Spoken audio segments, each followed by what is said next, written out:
Hello everyone and welcome to a completely random and different episode on Usually Fixing and Tinkering. Now today I'm going to review a car that, judging by the title of course, that I have never driven before and that I've now got the opportunity of driving and doing a little review on. I don't usually do reviews on this channel because I find reviews quite subjective, but I generally only review cars that I really want to do a review on and want to drive, and this car is absolutely down my road, so this is going to be a fun one.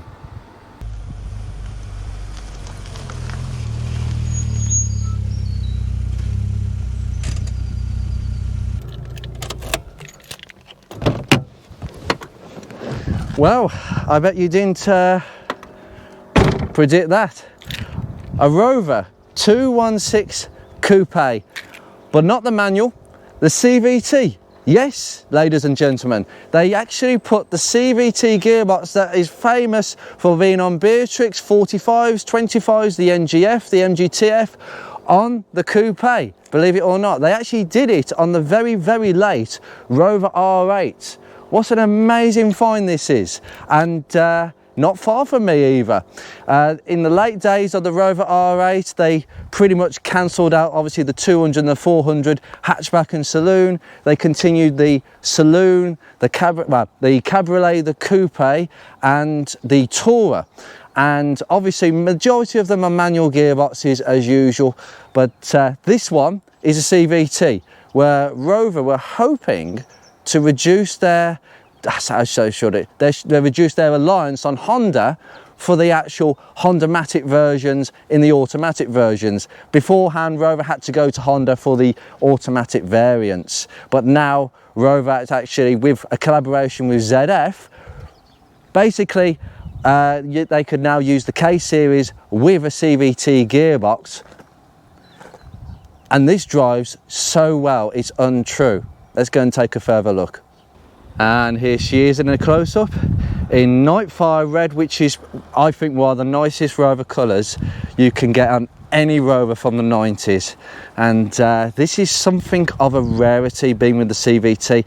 As far as I'm aware, by somewhat deducing of an algorithm, I think there's less than 15 coupes with a CVT box.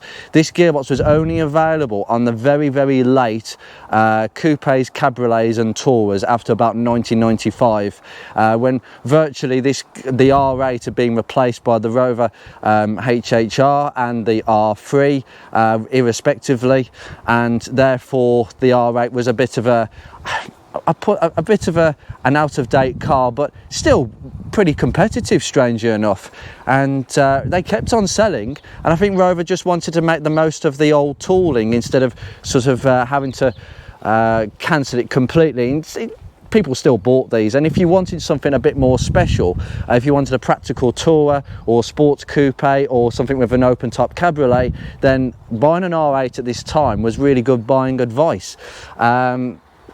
This car has only done 50,000 miles in its entire life. It was registered at Townsend Garages in Rushden, so it's come from far away actually, and it's still wearing its original registration plates, as you can see.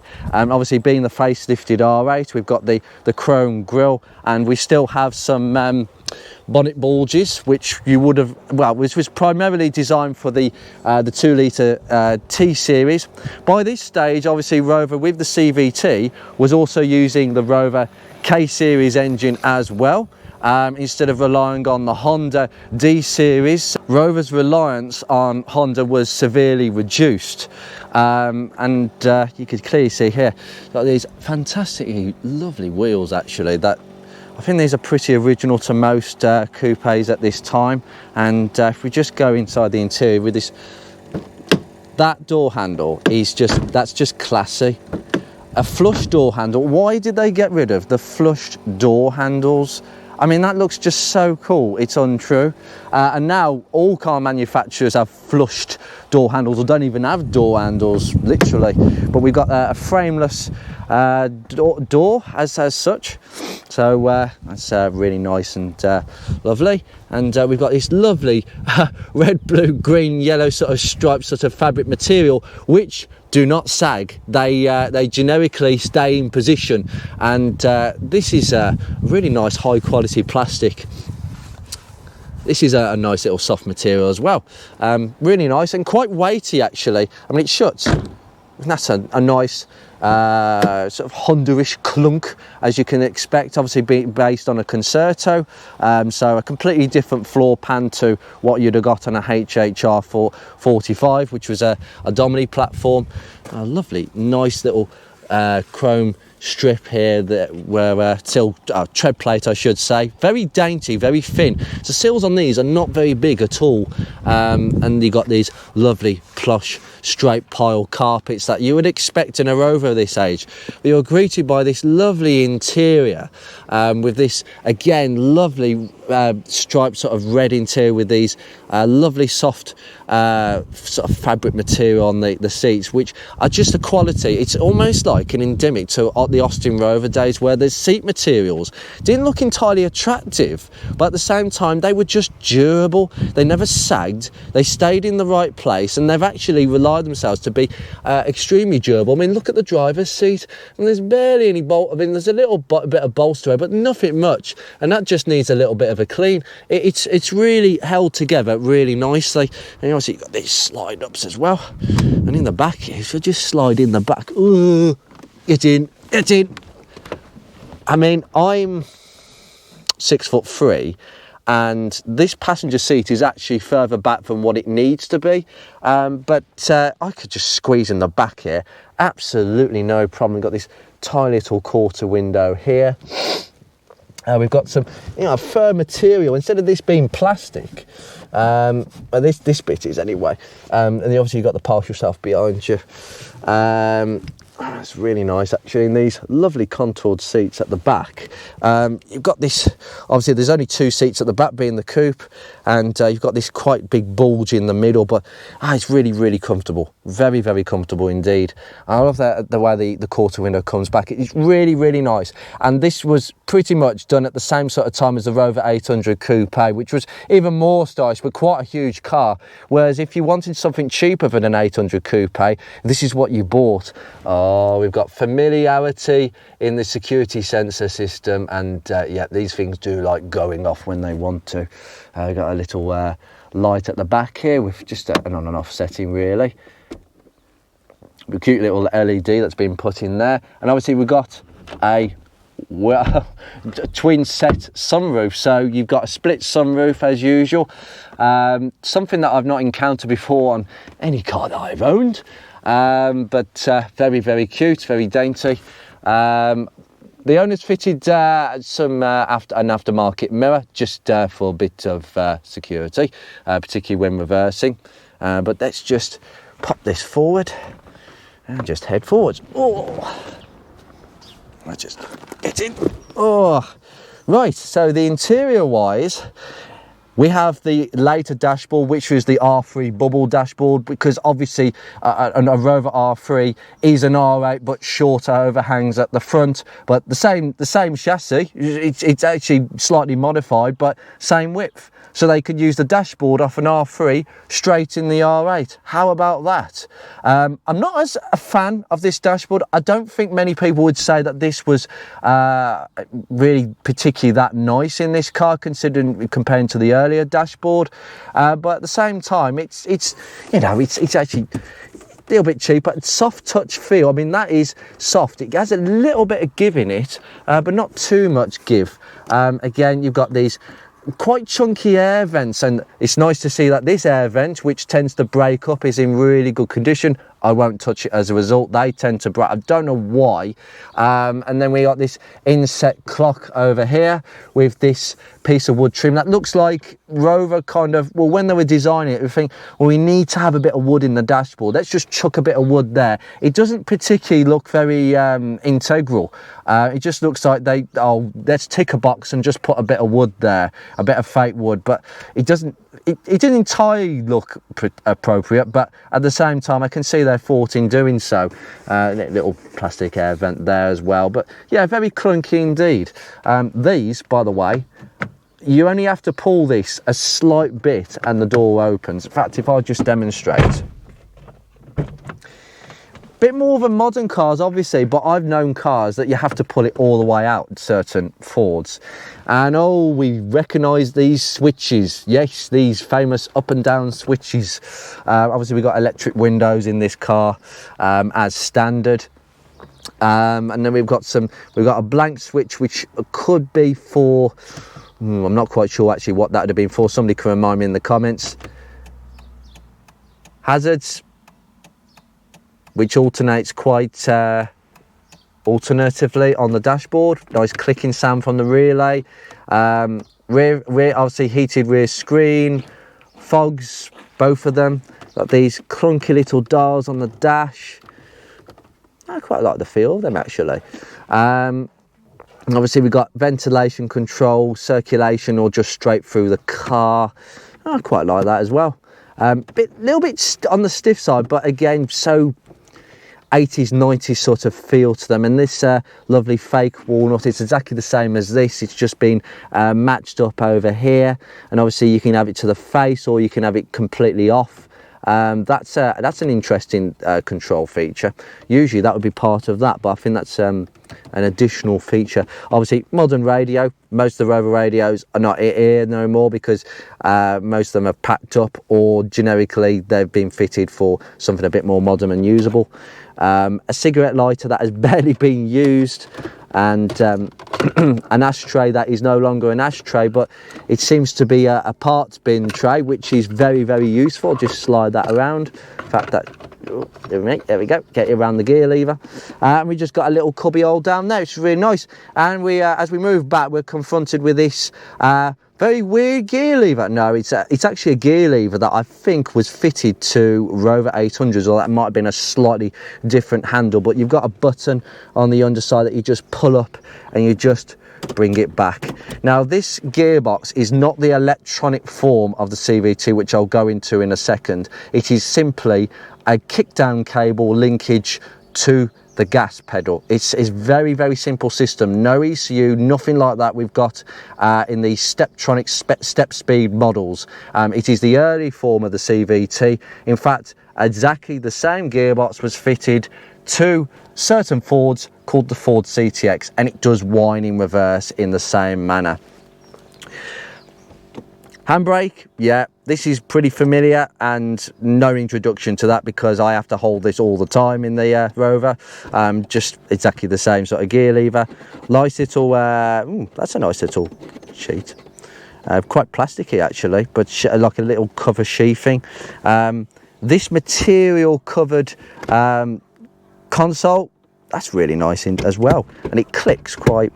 It's got this weird sort of clicker mechanism. That's something different that I've got in the 45. Just comparing similarities, and these seats have got these very, very not sort of generic seatbelt pretensions. They're actually shaped quite differently, but quite flexible as well. But obviously on this side we've got some different carpets, just carpets that the owners managed to acquire over time, and they actually look quite nice actually, the colour contrast with the black carpet. But down here we've got a little cubby well down here, and obviously a steering wheel adjustment because there was some adjustment. These stalks are just a delight, aren't they? Need no introduction to those stalks. The best, I think, stalks introduced on any sort of car really. And this, yeah, very, very nice. And obviously SRS light on the steering wheel as opposed to actually on the dashboard. Obviously horn buttons, everything quite familiar with an indented Rover logo. Very subtle, I think, instead of an actual badge. On the driver's side, obviously you've got master controls for the windows, and we've got something that was originated on Montegos, I think, the Montego mirror adjustment. I think that's been passed down quite a bit through the years. Blanking plate for something I'm not sure about. And then we've got another vent up there. But on the whole, a really nice dashboard with the pod kind of inset there. It's very simple, very 90s, and very, very nice indeed. Right, let's see if I can pop the bonnet open with this pull down here. And, ooh. Yeah, perfect. Actually, before you look around in the engine bay, I mean, I tell you, I just love the body cladding that you get on these. It looks so nice. It just gives that sporty-ish feel. Nothing too in your face. I think if you wanted something more in your face, you bought a Tomcat, which was even more leery. But the rear bumper is just something else. I mean, Rover did know how to make their cars. I think they took a lot of advice from Honda. I think Honda were the ones that kind of gave Rover a little bit of direction with how to make a car look sporty without necessarily spending £1 million on body kits and styling. Just a simple bumper can actually make a huge amount of difference. We see this lovely spoiler, which the paintwork is in such good condition on this car. I have to say, I've not discovered any lack appeal on this car whatsoever, not even on the bonnet. So it has been extremely well cared for in its life. So that's lovely to see. Just lovely contours going on here. But anyway, and come round to the front of this Rover grille. We've had a slight problem this morning because this bonnet doesn't want to actually latch shut. Because if I just demonstrate, yeah, we've got I think the latch needs moving up. Anyway, and here we are. We've got the familiar sight of a Rover K series 1.6, as was fitted to most versions that use the early CVT. Now, this gearbox was introduced on the Rover Metro. You'd have got that on the 1.4 Metro only. So that's quite a punchy car. And I suspect with a 1.4 with that gearbox, those Metros are actually quite nippy. Very lightweight cars. But in this 1.6, we've got a few additions going on here. Yep, we can see a bit more raughtiness going on here. That's quite interesting.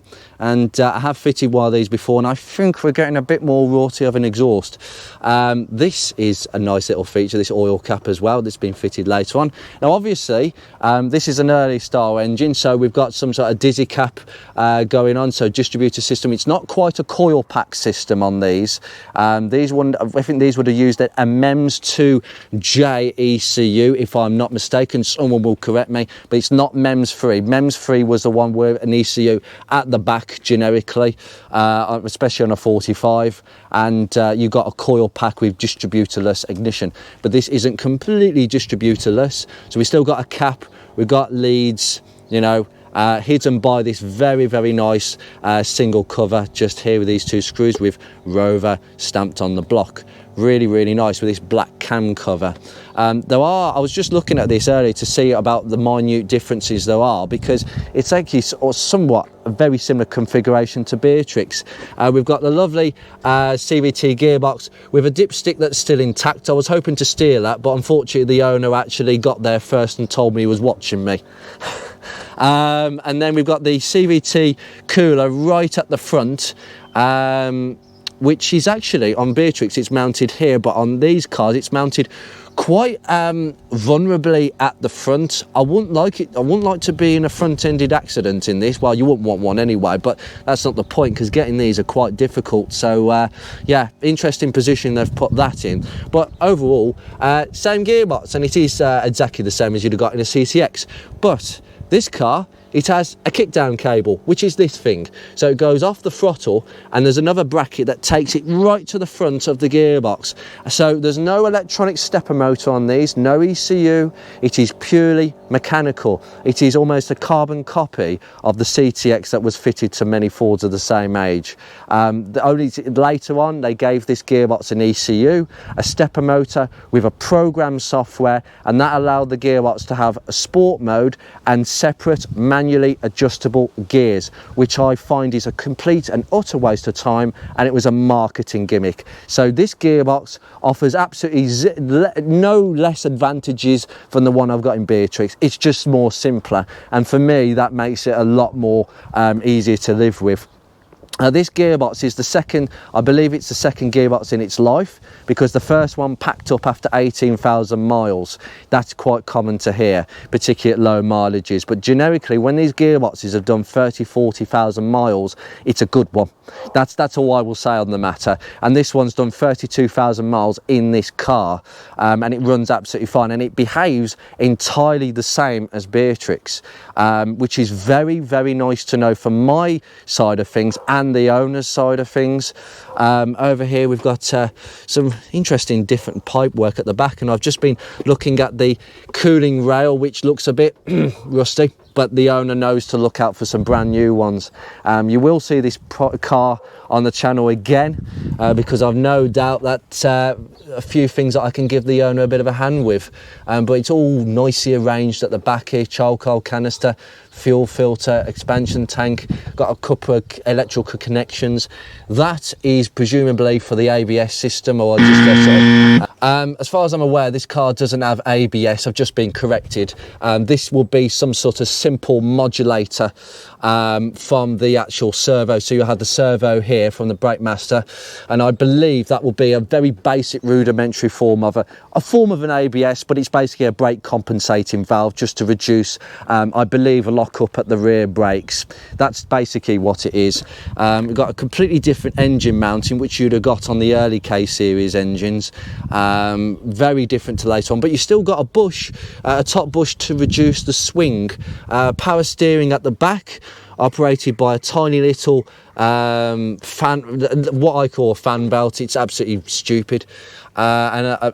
The wiper motor is actually on this side. This is the fascinating thing about the R8s, is that unlike the 25 and 45, I believe the 45s especially, is the scuttle is a bit further forward, so the motor has to go in the scuttle, so you have to get the scuttle off if you have a wiper problem. But this, very easy accessible. I'm liking this car more and more.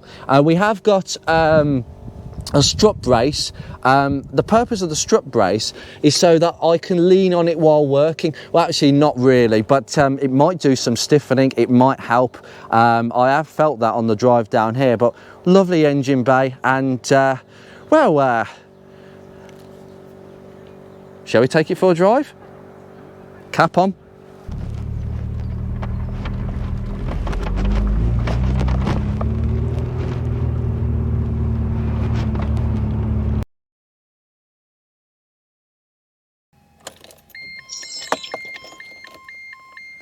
Rover. Engage, buoying drive. Off we go. Oh,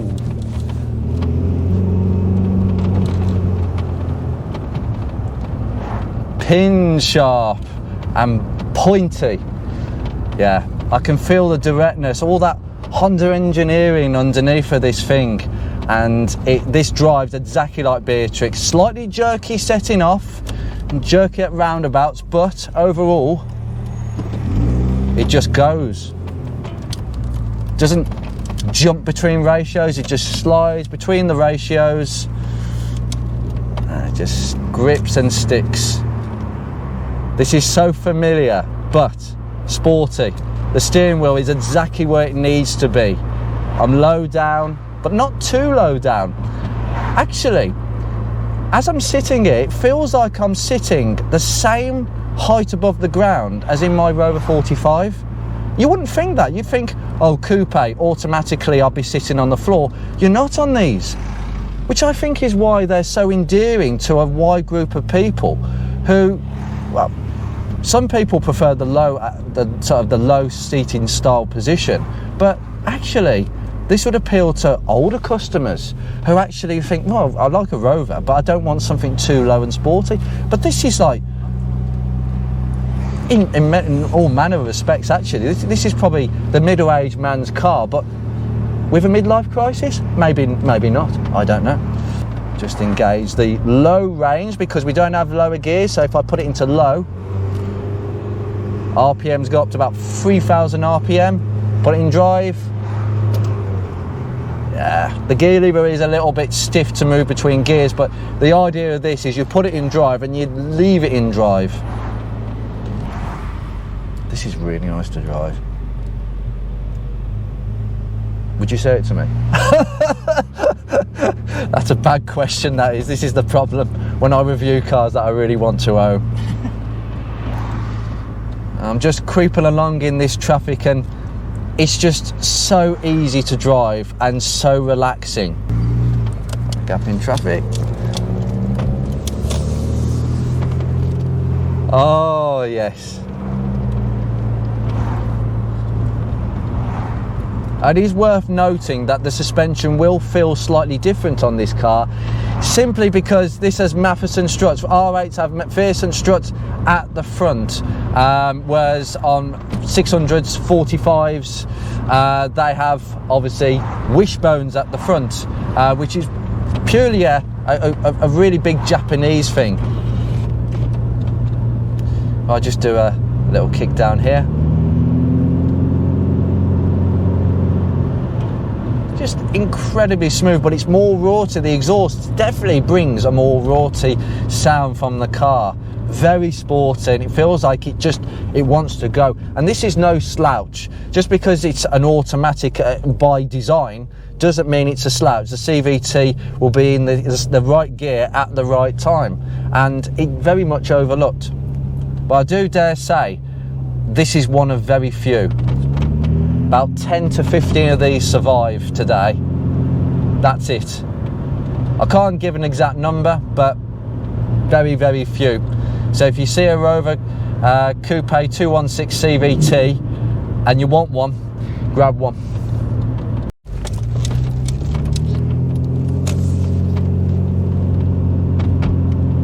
And up a hill.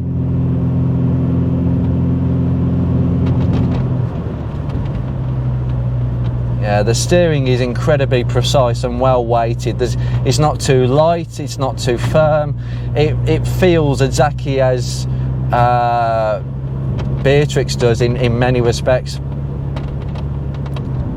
It's almost like the same technology that they used in the 80s, 90s, especially for the R8.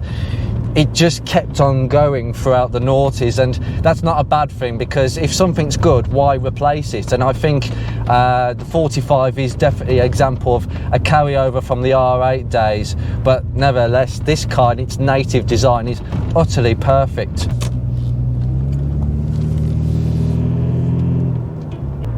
Somebody here with a really 1973 Rover. Oh! He's got a 1977 one. He's got a Renault 5 on the driveway as well. Yeah. Oh. Sounds nice. That is a beautiful, beautiful sound. Honestly, the K-Series sounds slightly bit different in this car. It's the exhaust sound, and obviously the open air filter is going to make a massive, massive difference to that. Oh. Yeah, I could get used to owning an R8, and the thing is, every R8 owner will identify this straight away. I think this is a perfect mix of modern and old, if you know what I mean. Absolutely, absolutely, and it's functional motoring, but fun motoring. Yeah. It's not overcomplicated. It gives you everything you need, everything you want, and what's more to be said than that? It's perfect. Absolutely. Oh, almost. Something like that. Yeah, I was looking here, just thinking. Bigger and bigger. I know someone who dropped his phone down his seat. I think it was in a BMW, and he had to pay the garage to remove the seat because you got all that cladding around the seat. I don't know how his phone had dropped down, but that's what had happened. Well, do you know what? That was a very short drive, guys, but there really isn't much more to say. It drives like a CVT, it's smooth, it's comfortable, it's pokey, and you can feel exactly the DNA of why the Rover-Honda partnership was at its absolute zenith with the R8. Absolutely fantastic. The problem is with these cars is that when I really like a car, I want to buy it. Can I buy it? I'll think about it. Okay, I think that's good enough for today. Take care, guys.